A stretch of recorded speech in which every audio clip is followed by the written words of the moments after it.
It's all your fault. Yeah, it's in the middle of the country. Okay, we are. No, but you started the trend. May Momentum. your Right, property value welcome. goes up, and may we appreciate. Welcome everybody this afternoon to this Audit and Risk Subcommittee. Are there any apologies? Presence, absence, behaviour, anything? Early departure. Madam Chair, early departure. Like 4 o'clock. Right. Oh, we'll see what we can do about making that not an early departure. Right. Nobody interested in coming along to talk to us yet again? Never mind. Confirmation of the agenda. I'll move that the agenda is confirmed, seconded by Kate. All those in favour? Aye. Right, conflict of interest. Remember that we need to stand aside for decision making when a conflict arises between your role here and any private or other external interest. Confirmation of the minutes. Moved by Andrew, Andrew Noon, seconded by Happy to do that. Kevin. All those in favour? Aye. Aye. On the contrary, no. Carried. Right, actions. Open actions from the 21st.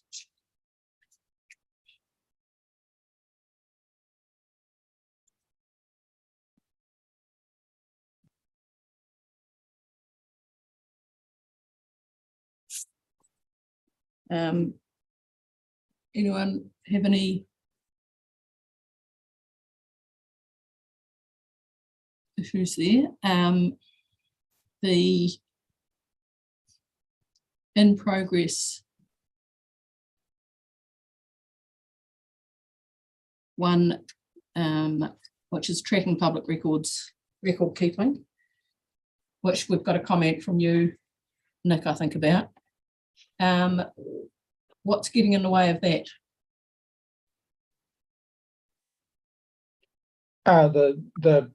The project is just being, it's just going through the project process. So it's, it's not going to happen instantly. As we said, it'll be implemented later this year, but we haven't got actually to the implementation process. They're still working through the scoping and the project plan and everything. So it's just in progress. It doesn't need to happen instantly to happen between February and September, probably. So I'm just wondering why we expected it could happen within that time frame.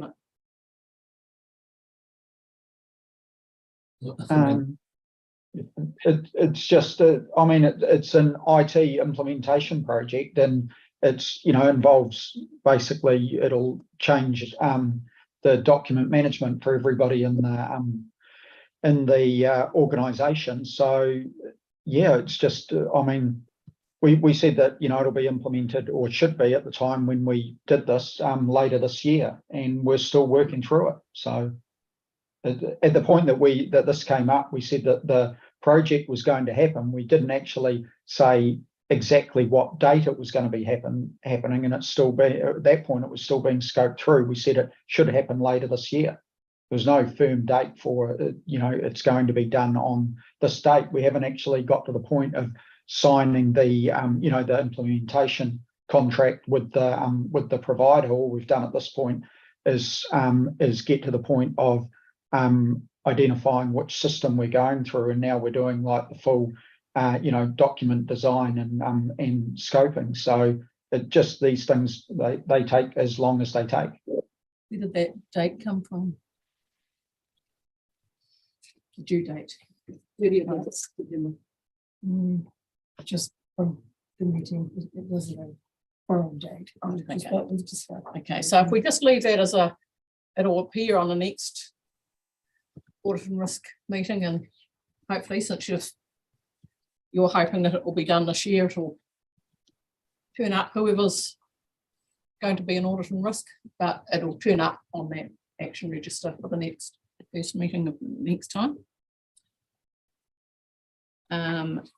And there's another one there which will also carry forward till next year. That was in the minutes. Yes. Right. Would you like to talk for your paper 7.1, Nick?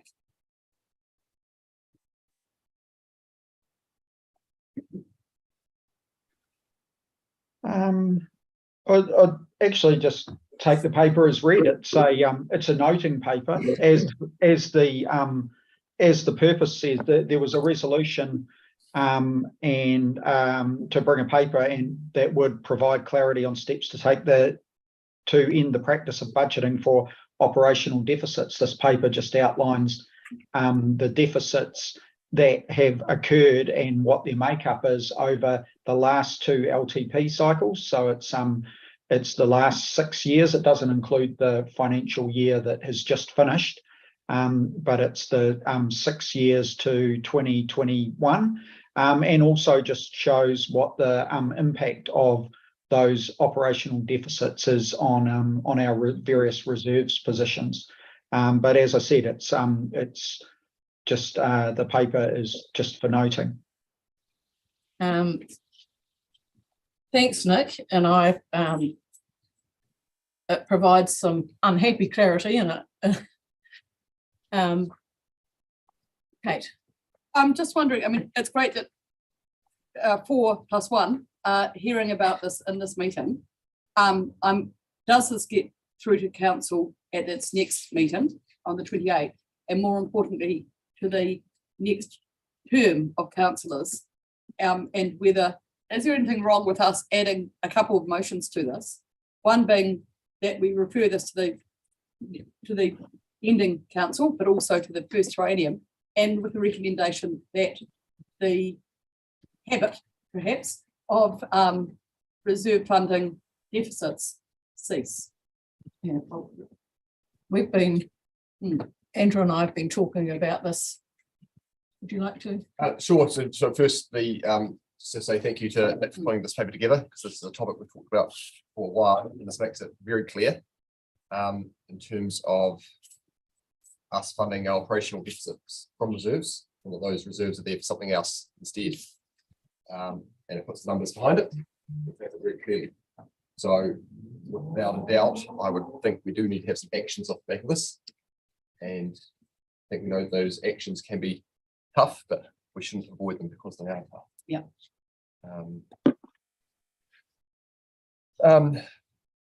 So I guess in line with Kate, what Kate said, we can talk about what those actions are, or what our resolution should be. It seems to me that there are 2 basic issues that we'll talk about more later as to how they're continuing. It's budgeting for operational deficits, but together with that is having unbudgeted deficits. And to prevent that from happening, it seems to me that we need to have brought back to, and it needs to come to here and finance, I think. And I'm not sure in what order, whether it comes to us first and then we go there, but I would like him and his staff, our staff, to produce a paper on how we can avoid having these 1, budgeted deficits and 2, unbudgeted deficits, because we've changed our systems. You won't know, but we've been changing our systems so that they show up, and so as that we have the ability to, and I sometimes put up in the corner, where's the money coming from, sort of questions. But we shouldn't have papers coming to us that intend to overspend our budget when we had decided we were going to overspend our budget. So to plan on having a balanced budget, including for the first 3 years, because it's only ever 3 years. A long-term plan is only ever 3 years. No, because we only have 3, and then in 3 years' time we do another one. So we budget for deficits in the first 3 years. They're all the first 3 years.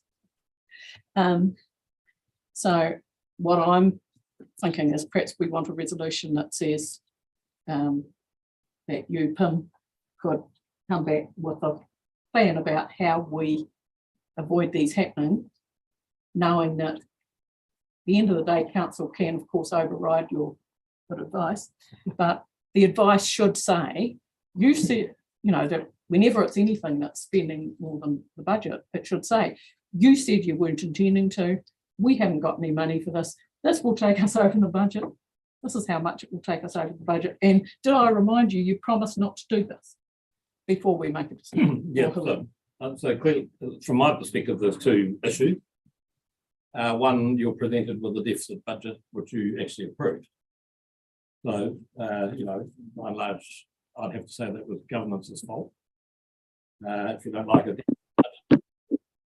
Then there's the issue of whether the organisation is managing to the budget that has been approved. And if we end up with a bigger deficit than what we planned, then that's the chief executive's fault. So is the way I see it. Is there a bit before that, however, for us to say, you said you are presented with a budget and you approve it, which is true, but the first bit of that is you are presented with a budget. So the first thing, if you want a balanced budget, is you are presented with a budget that's balanced. Yeah, I mean, I can't speak about the past because I wasn't here. No, I'm talking about in the future. How do we? Absolutely. So whatever you present us with, it's a very simple instruction for you to tell me that you want a balanced budget. Then we'll work on a balanced budget. Not a 10-year budget, but a 1-year budget. So we can easily do that, and Nick and I can work on that. But the second issue is how does the chief executive ultimately achieve the budget that's been approved? And that's you know, that requires the right incentives and processes in place that my managers who spend money actually are incentivized to work to their budgets. There'll be some overs and unders by definition, and I've got every confidence that we'll achieve that because I've never not achieved it, and I'm old, as you can see by looking at me. So, but it does require for us to work with our managers, and there are sometimes unexpected expenditures which, you know, we would, normal processes, if it was completely left field, it was a really big number, we'd bring it to council and say, look, we've had this legal case and it's a sort of a number and it's had an impact on our budget. But notwithstanding that, I still need to provide you the confidence because in my view, it's not the CFO's job to achieve the agreed budget, it's actually the CEO's job. But I work closely and I work closely with my CFO to achieve that because we give managers as much support as we're able to set them up to succeed on their budget. So a resolution would be for us to ask the incoming finance committee to request a report from you about how we can have a balanced budget and how to achieve the things that we know regularly happen outside that or that we're. Yeah, some of that's operational, but you're allowed to ask questions about operational stuff. So absolutely, you can ask me, how are you planning on doing something we haven't done for the last 5 years? You might ask me that question. And I can put a paper to get together on that or provide a workshop. And then the other issue, Nick, is if the council required us to have a balanced budget in year 1 of the LTP next year, you and I will have to work on that, won't we? Yeah. Well, you just have a look at as we go through the annual plan process. It's pretty simple. We put down what the expenditure is currently. If you the year 3 of the LTP, has 12% average rates increase. It does have the use. There is the LTP includes an operational deficit in year 3, simple fact is we could turn that around, but unless there's 2 things you do, you either decrease the expenditure or you increase the rates requirement or you're funding from elsewhere if you're not going to use reserves. Yep.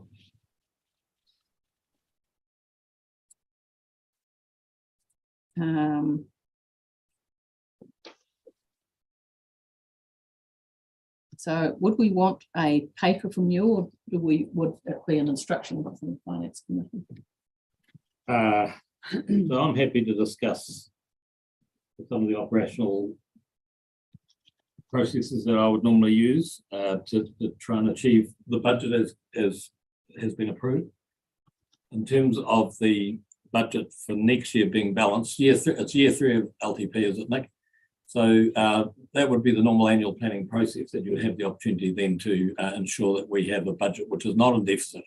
That would, as Nick's explained, because the current year 3 is in deficit, we'd have to make some adjustment.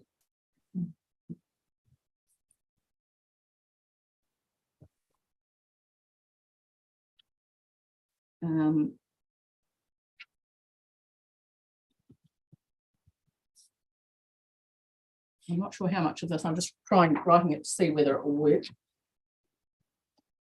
Would you like me to share what I've come up with? Oh, you've come up with something. Well, excellent. Just bare bones. Yep. And then y'all can work from there.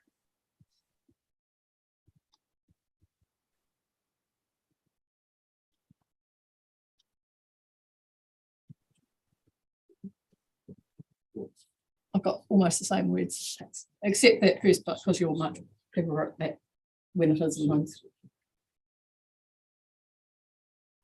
We're in 22, 23 right now. Yeah, the last bit.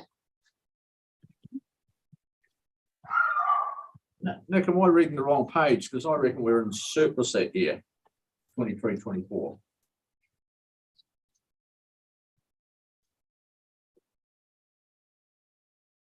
'22, '23, the third year, is it? No, that's what we've got. We've got our annual plan for that now. Oh, yes, sorry, yes. 23, 24, aren't we? 23, 24 in long-term plan, yeah.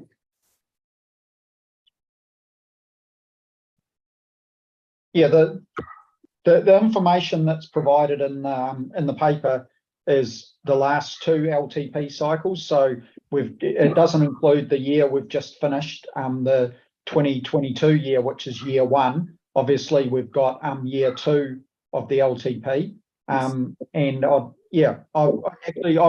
have to go and check whether year 3 does have a deficit or a surplus, but I'm pretty sure that we still had a deficit in year 3 of the current 3-year cycle that we're in, because we still had a 12% rates increase. So I don't think that was getting us back into surplus in year 3. Yeah, and that would be after depreciation, everything by activity as well. Yeah, but it's looking better.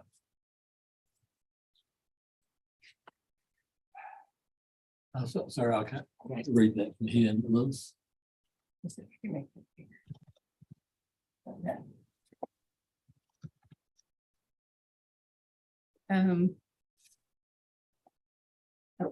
think it wants to say how to achieve a balanced budget each year.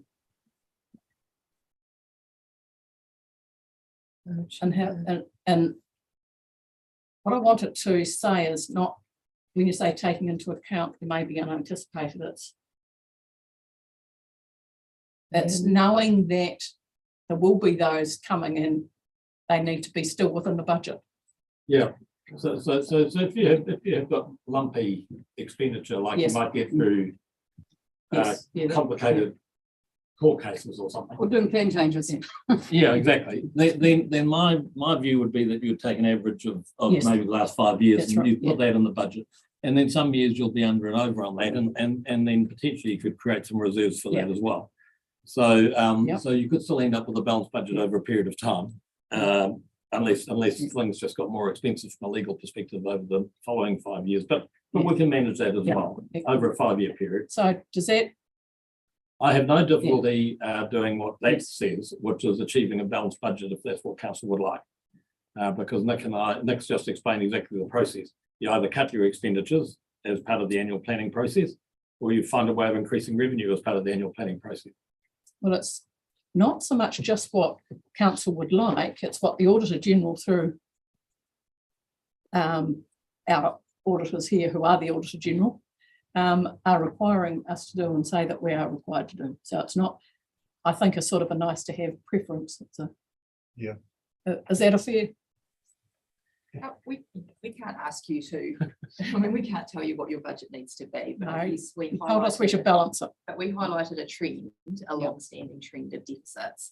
And I guess our concern that was continuing and not wanting to see that push into the next LTP. Which I completely concur with. It is a good point in what the Local Government Act says, because it does say we have to have a balanced budget each year, except for, then it lists a few bullet points of your exceptions. And when you read over that, so we do have to ask yourself if we are meeting those exceptions each time. So we have to very much consider it. This is why there's no comment. Yes. Excellent. So it's still two aspects. We can provide you with a balanced budget in the final year of the year 3 of the current LPP. And we can work after that on the next LPP, not starting with 3 years of deficit budgets either. So it's two aspects. Then there's the issue of managing 2 budgets. Yes. And that's something which you delegate to the chief executive. It's operational. Exactly. So, and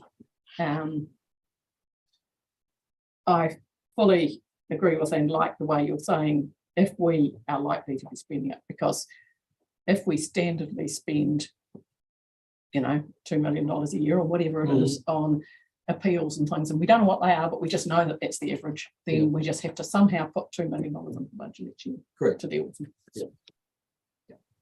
Just and looking at that, knowing that we have to perform and to have a balanced budget, but if you look in that 3-year period, there's a 6.7 million unbudgeted activity. Now, if that activity there's 2 parts to that, or 3 parts probably, something that a director wants to do, something that a governance wants to do, and something that's completely unplanned. Like it could be a major disaster where we've got to all of a sudden go and put more into civil defence that's in those reserves. So we had to go and do it. So I would just be mindful of not for that unexpected thing. If all of a sudden we are rating people for that, that's the balance I find difficult to.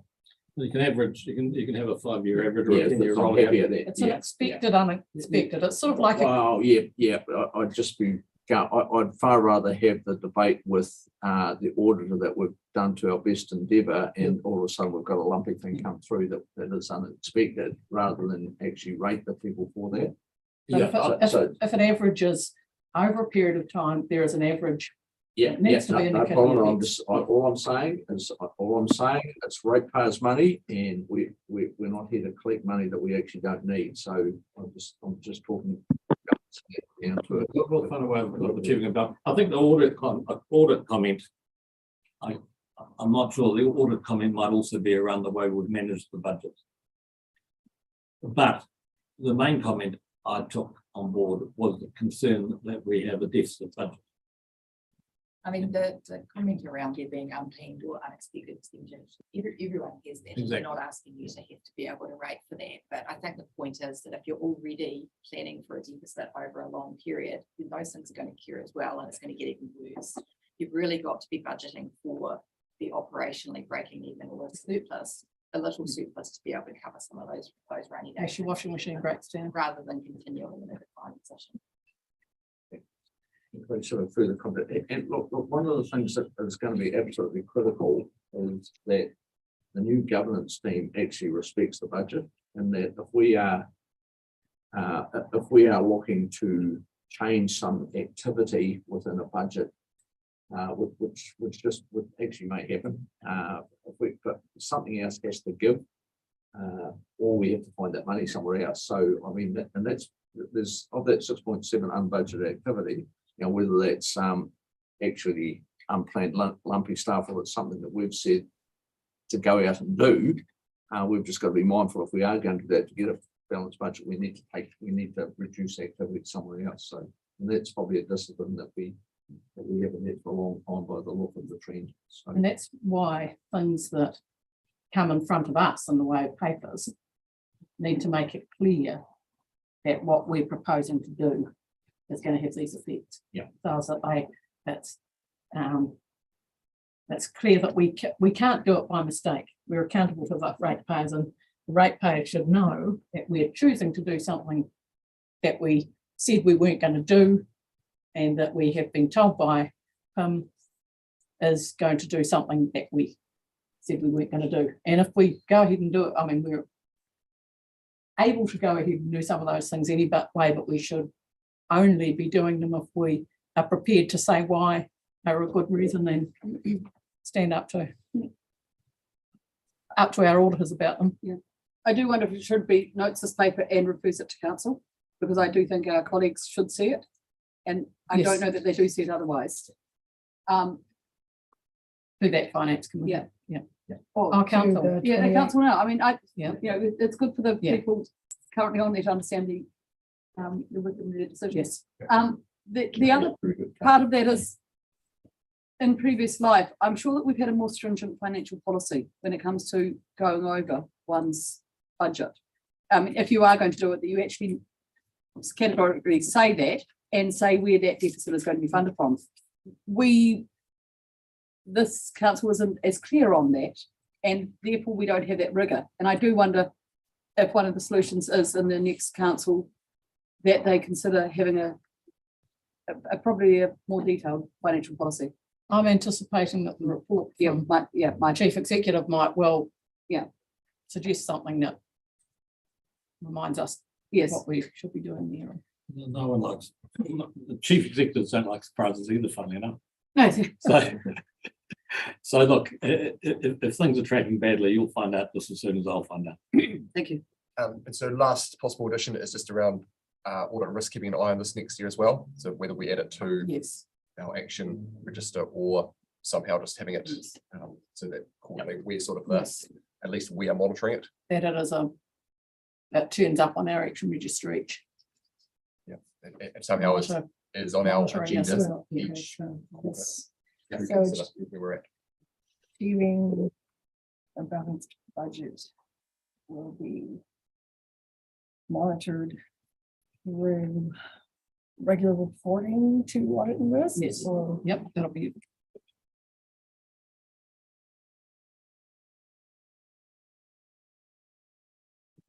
the next training. Yep. For going forward. Yes. And just a comment on this, and it's not a question, or it is a question, I suppose, on this very, very good paper. One thing that has not confused me, but it has confused me a wee bit. We call, and that's on page 15, which is our targeted rate reserves. So there's 24 reserves, 10 of them are actually in deficit. So that word reserve, and I wonder if we could actually change that to actually targeted rate accounts, because it's not, and then your accounts either in credit or deficit. And reserve might be the historic way, and historically they may have always been in credit. But if you look at that dreaded bus one, that is, we'll have to sell a bus for 10 to fix that up. It isn't it is their account, isn't it? That we're putting there. No, What I mean, Nicky, you know what I mean? yeah. Yeah. I don't imagine Nick will have any problem with that, Nick. It's just a word change. Or is it? Yeah, I know what you're saying, but we call them reserves because from from the classification in our accounts, in our financial statements, they form part of our reserves. It's just within that, some are in surplus and some are in deficit. So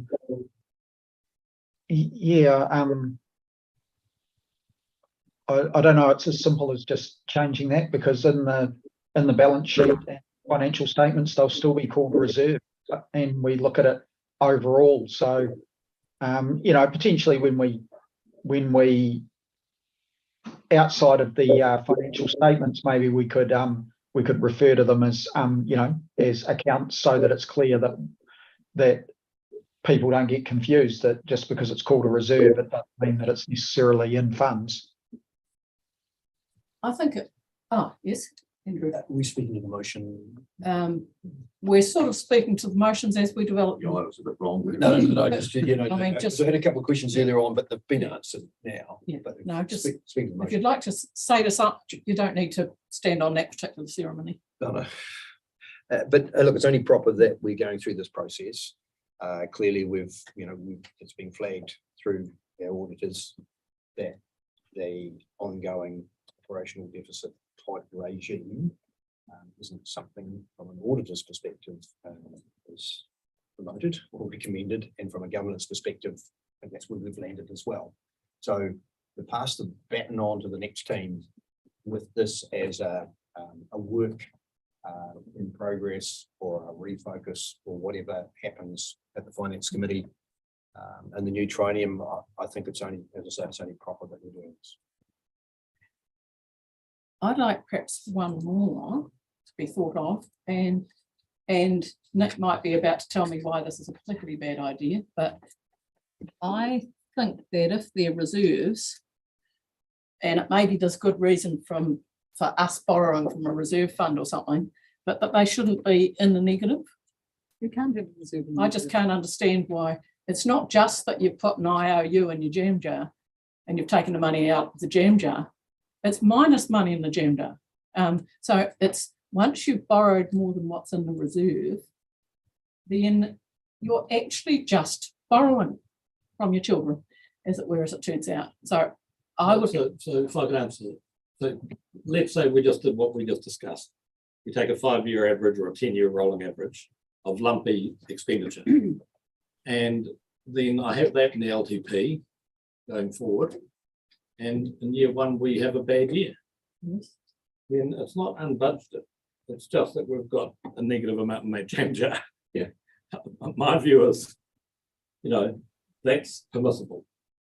These aren't borrowed from that. We haven't got a negative amount necessarily because of the buses being negative.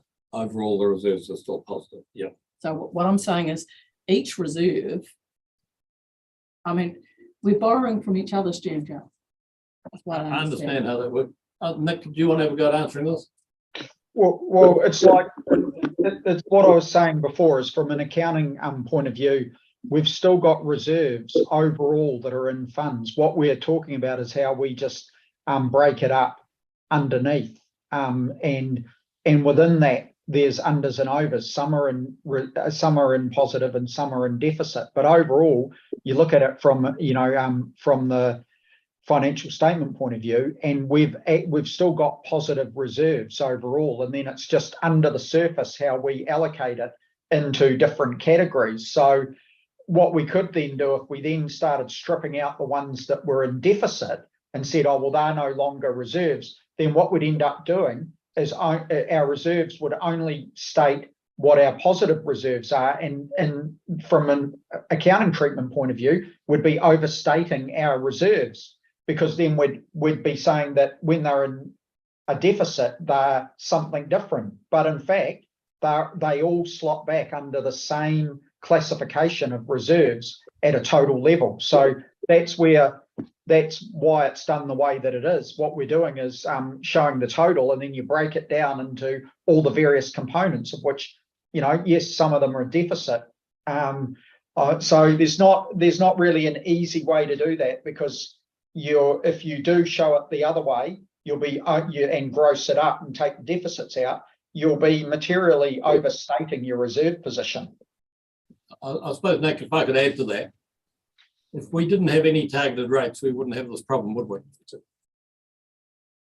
Because it's the fact that we've got targeted rates that forces us to account for those targeted pools.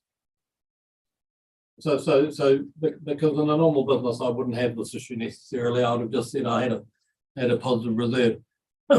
My view is we do this because of the targeted rates and the fact that we've got money that if we were going to pay it back, it would go back to those people who paid those targeted rates.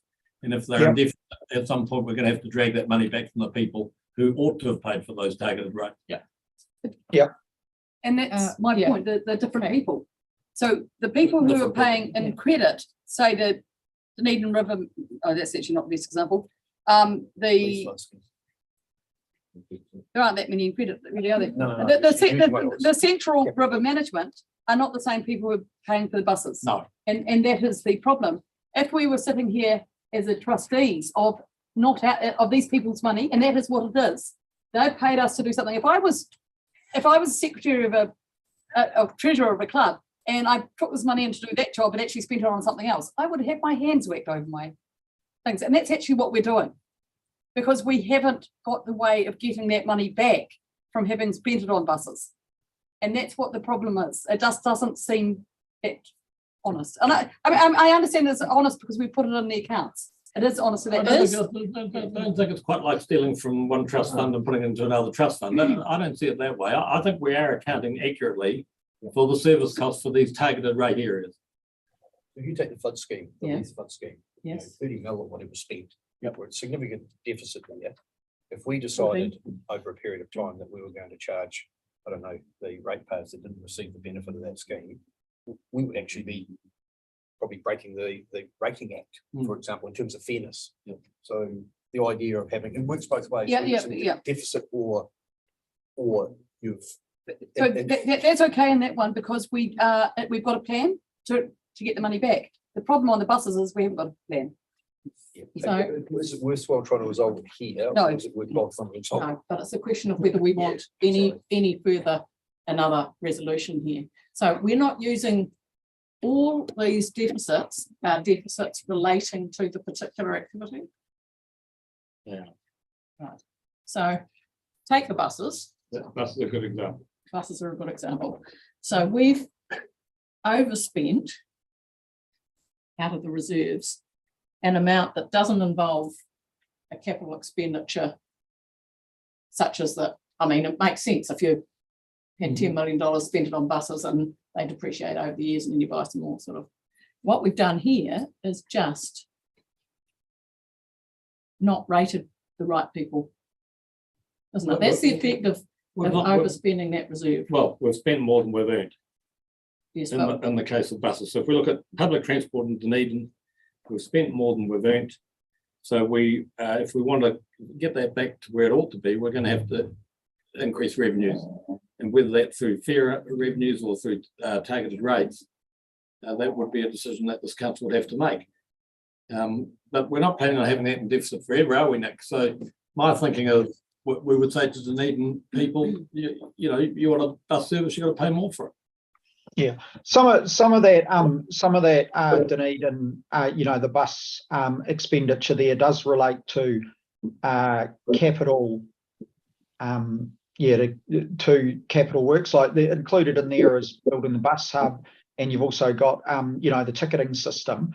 Although some of that, because of the accounting treatment, ends up getting expensed when it happens.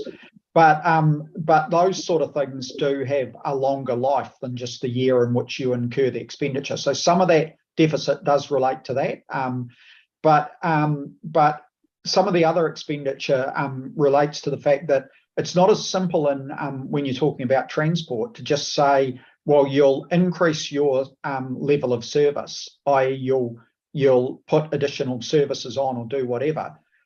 You end up with, quite a big quantum leap in your expenditure. And if you want to just go to having the corresponding increase in rates in that year, then, you will have a massive increase in your targeted transport rates. So what has happened is quite often the rate increases happen over a period of years to get to the point that they need to be. And those first few years are funded via deficits. But what we've seen is there is the plan that was meant to continue to happen, and then we'd come back into surplus. But what has been happening over the last few years is unexpected things like loss of fare revenue, through COVID and various things, and continuing increases in service levels that weren't forecast have been happening, and that's caused the deficits to increase over and above what we were forecasting when we did the budgets in the LTP.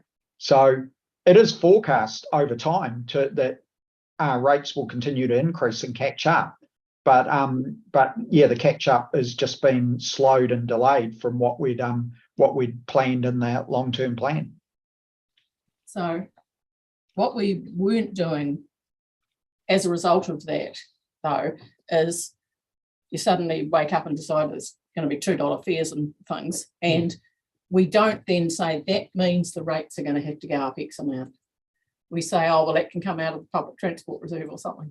And And it should be that if we're making a decision that has hundreds of thousands of dollars change in the service level or the whatever, good, bad or indifferent, we should know that that is what that is, effect on the rates. And so that's part of what comes in for number 2 as to whether. I couldn't agree more. If we're asking you to agree to an improved service level or a reduced fare, we should give you, and I'm sort of presuming you did do this, Nick, but we should give you the budget impact. You did. It hasn't not as a rates change. And I know It hasn't come in as a was given. yes, and if it doesn't come as rates, it doesn't get people's attention in quite the same way it needs to be as rates. Can we have as number 4 just for the incoming audit and risk thing, that a more nuanced breakdown of how I'm not sure how. You'll do better when we finish this, Liz. Breakdown of how the PT deficit's got to where it got to, so we can not do it again. You know, how much of it is capital, you know, just and to be delivered to the next audit and risk. You just need a request a breakdown. Yes, but if we say why, then you can understand what the breakdown wants to be, just to. So what do we do that got us there? Councillor Malcolm, what did you say? Just request a breakdown. You don't need more nuanced. Or just detail? Yes. Oh, yeah. Breakdowns. In depth. Educating Port Chalmers. Yes. One word was enough. Detail, that's good. Yeah. Why would we single out one line item? Because that's, Deficit. I can tell It's you, just a big yeah. number. I can tell you why. One, it's a big number, and 2, it's something that governance meddles in.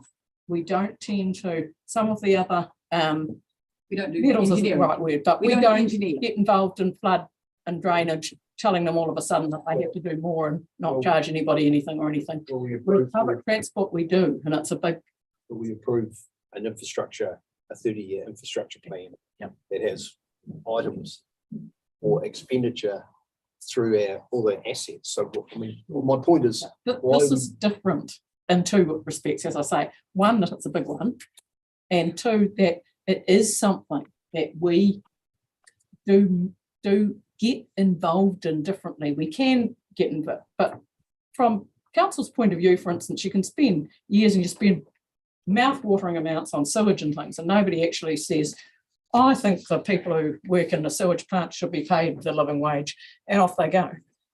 Just as a for example. I mean, you know, some things we just leave alone, and that's one that we don't.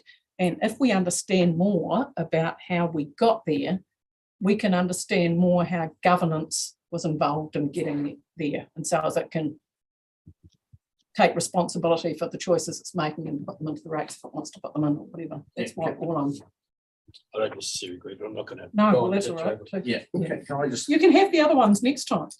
Maybe that's the first one. You can have the other ones. Can I just make a comment to that, Hurry? When you actually do look at those, all those drainage schemes and the likes are all based on their capital, basically on their capital expenditure, and they're being even the Leith flood protection, which is 14 million, that is still based over the 10-year or 20-year period of it. So that's tracking exactly as it should be tracking. This one, the bus one, should be at about a 2 million deficit. It's now gone to the reserve has gone from 3 million and credit, now it's 6 million in deficit over 3 years. But it's tracking over a 10-year period, because it was the 21 to 31 10-year plan. As Nick had said, you know, it's aimed to come back out of deficit in 7 or 8 years or whatever it might be. So it's actually been planned over a 10-year This will period. all help the incoming audit and risk committee, and it will help. I'm hoping that Andrew Douglas will be here and it'll help him understand where we've been and how we've got to where we are. And if people want more of these later because they are fascinated enough by them, we can do them with all of them later, or whoever can. So let's just start with that one because it's a good fun one. Yeah, good fun one. Okay, Not least for them, but It combines recommend that we spend a whole lot more on pluses and public economics. transport for the next council meeting. Doesn't matter, it's not budget and account for it, it's no problem. and tell them what you're doing and why, so I think they can vote for you or not. Can't vote for them. Some people can. Anyway, are we happy that that's what we want to take out of this? And thank you again, Nick. Happy to second your motion. Right, okay, that's my, we'll call it my motions in the meantime. And seconded by Kate. Any further discussion? Andrew? No? In my share of the same. Okay, all those in favour? Aye. Against? Carried. All right. We are going into. I'll move a resolution to exclude the public You're gonna. For the reasons that. for the reasons outlined in the paper, seconded by Kate. All those in favour? Aye. Be quiet down on night, please.